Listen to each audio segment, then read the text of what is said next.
Quando argumentamos, em geral, apresentamos alternativas. Temos possibilidades. E temos que prestar atenção nessas possibilidades. Prestar atenção nas possibilidades de forma individual e no conjunto. Por exemplo, quando temos uma disjunção, temos ali um ou. Afinal, aquele ou é um ou inclusivo ou exclusivo? Veja a diferença entre essas coisas. Considere essas duas proposições e suas representações. Posso representar essa sentença, vou ao cinema ou ao teatro, considerando tais representações, por essa disjunção, P ou Q. Ou seja, P ou Q representa vou ao cinema ou ao teatro. Mas afinal de contas, quando digo isso na linguagem natural, a semântica desse ou é uma semântica de um ou exclusivo. O que significa isso? Significa que irei ao cinema ou ao teatro, mas não irei aos dois lugares ao mesmo tempo. Ou seja, esse ou exclusivo nos remete a essas duas possibilidades. Irei ao cinema, mas não ao teatro, ou não irei ao teatro, mas irei ao cinema. Nessas duas situações, evidentemente que a disjunção é verdadeira. Mas, na situação do ou exclusivo, não estamos aceitando, admitindo a possibilidade de ir ao cinema e ao teatro ao mesmo tempo. Então, a veracidade do ou exclusivo, a semântica do ou exclusivo, nos remete a essas duas possibilidades. Por outro lado, o conectivo lógico ou, ele é um ou inclusivo e a sua semântica permite essas três possibilidades. Então, a representação na lógica não é uma representação fiel do que ocorre na linguagem natural.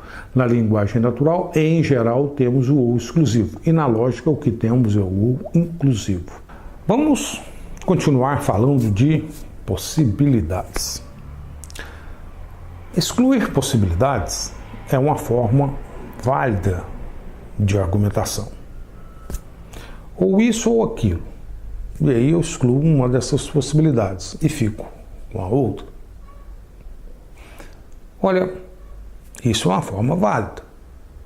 Mas a questão é a seguinte: nem todo argumento válido é bom. E, em geral, quando pensamos em possibilidades, em alternativas, aparecem maus argumentos sempre que a disjunção não apresenta todas as possibilidades. Veja um exemplo. Considere esse argumento. O Estado brasileiro tem demasiadas despesas. Ou cortamos algumas despesas com a educação, ou cortamos com a saúde. Como não podemos cortar na saúde, temos de cortar na educação.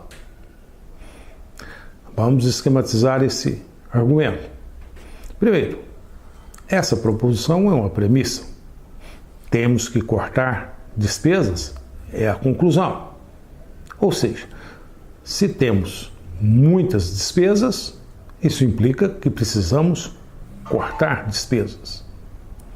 É isso, mais ou menos, que está escrito aqui no argumento. Mas, além disso, o argumento nos apresenta alternativas para cortar despesas. Ele nos diz o seguinte, que para cortar despesas devemos diminuir investimentos na educação ou na saúde. Mas, além disso, é colocado que não se pode diminuir despesas na saúde. Então, se eu tenho essa alternativa ou essa, e tenho que não pode diminuir despesas na saúde, esse fato se anula com esse. Conclusão: deveremos diminuir despesas na educação. Esse argumento é válido. Por quê? É impossível ter premissas verdadeiras e conclusão falsa. Mas a questão é a seguinte, que o argumento não é bom. Por que ele não é bom? Porque ele apresenta o que chamamos de um falso dilema. Temos aqui apresentadas apenas duas possibilidades, duas alternativas. E isso nos leva a um falso dilema. Estou daqui ou estou daqui? E ele é um falso dilema porque temos outras possibilidades de diminuir despesas além dessas.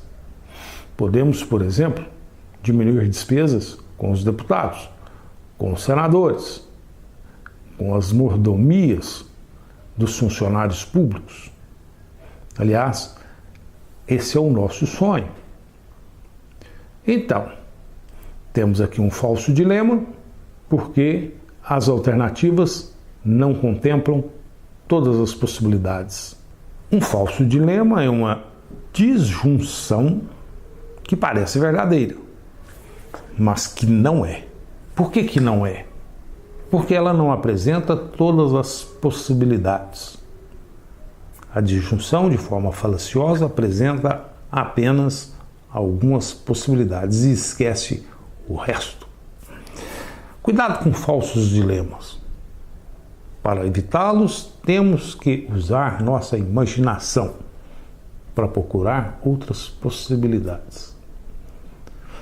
Será que temos outras possibilidades? Olha, isso ocorre com frequência no nosso dia a dia. Muitas vezes as pessoas nos apresentam alternativas e nos faz escolher entre as alternativas apresentadas, quando, na verdade, existem inúmeras outras possibilidades de alternativas. Cuidado com os falsos dilemas. Veja mais um exemplo. Considere esse diálogo.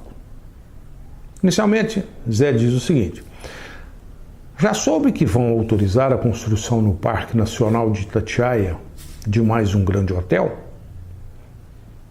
E aí a Maria prossegue: e daí? Qual é o problema? E o Zé continua: não sabia que você era uma daquelas pessoas insensíveis que estão dispostas a destruir a vida selvagem. Temos aqui uma disjunção: hotel no parque ou destruir vida selvagem. Isso é um falso dilema, porque há outras possibilidades. Em relação aos falsos dilemas, podemos dizer o seguinte, que eles são muito frequentes. Em geral, em contextos ideológicos de pessoas que defendem ideologias e que são radicais, colocam as coisas dessa maneira: ou você é dos nossos, ou está contra nós. Ou você é da esquerda, ou é da direita. Ou você é da direita, ou é da esquerda. Ou é a favor, ou é contra. Isso vai às últimas consequências. E, em geral, é possível ver políticos que destituem a importância de certas obras públicas simplesmente porque tais obras foram feitas por aquele que é contra, por aquele que é do outro partido. Cuidado com os políticos. Para ganhar votos, valem até falsos dilemas.